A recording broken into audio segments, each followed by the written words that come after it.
అలసిన వానికి ఉరడించు మాటలు.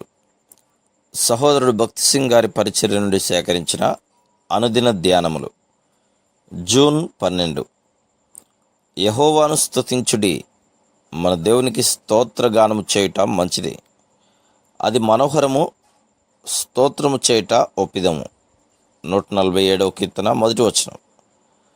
ప్రధాన యాజకుని న్యాయ విధాన పథకంపై మొదటి వరుసలోని మొదటి రాయి మీద యూదా గోత్రం పేరు రాయబడను. యూదా అనగా స్తుతి. ఇశ్రాయేలు ప్రజలు తమ ప్రయాణం సాగించినప్పుడు ముందు యూదా గోత్రం వారుండి తక్కిన వారిని నడిపించవలను. మన జీవితములలో కూడా స్తుతి, ఆరాధన మొదటి స్థానం వహించవలను. అన్ని సమయములలో ఆయనను ఎట్లు ఆరాధించవలనో మనం నేర్చుకోవలను. మనం కలిగి ఉండవలసిన మొట్టమొదటి ఆత్మీయ అనుభవం ఇది. మనం తిరిగి జన్మించిన తర్వాత బైబిల్ జ్ఞానమును కలిగి ఉండవలనని కోరుదుము. అధికముగా బైబిల్ జ్ఞానమును సంపాదించినలా ఆత్మీయంగా ఎదగగలమని తలంచుదుము. మనం ఎన్ని పుస్తకములు చదివినను, ఎన్ని డిగ్రీలు సంపాదించినను కేవలం వట్టి బైబిల్ జ్ఞానమును కలిగి ఉండటం ద్వారా ఎవరునూ ఆత్మీయంగా ఎదగలేరు. ప్రతి విషయములో ఆయనకు కృతజ్ఞతలు చెల్లించుట, స్తుతించుట, ఆరాధించుట, గొప్ప చేయుట మున్నగునవి నేర్చుకున్నట ద్వారానే మనం ఆత్మీయంగా ఎదగలం.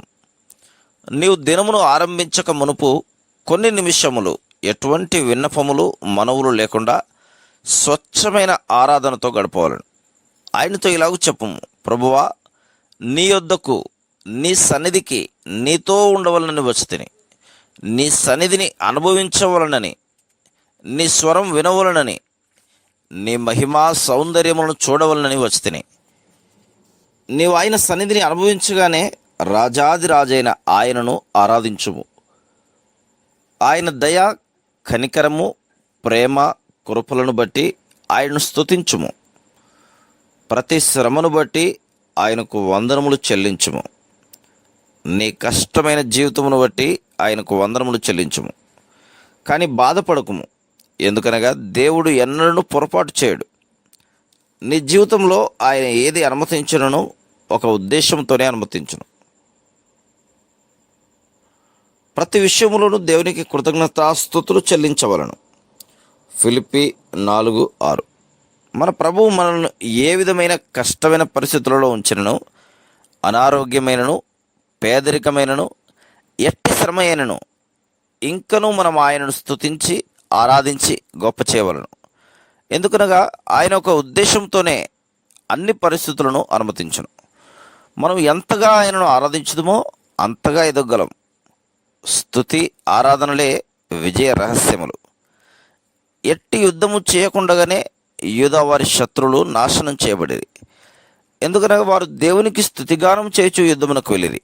అదేవిధంగా మన జీవితంలోని అన్ని పరిస్థితులలో మనం ఆయనను ఏ విధంగా ఆరాధించి, హెచ్చించి, గొప్ప చేయుటకు తెలుసుకుందామో అప్పుడు శత్రువు మనకు వ్యతిరేకంగా చేసిన ప్రతి దాడిని మిక్కిలి సులభంగా వమ్ము చేయగలం.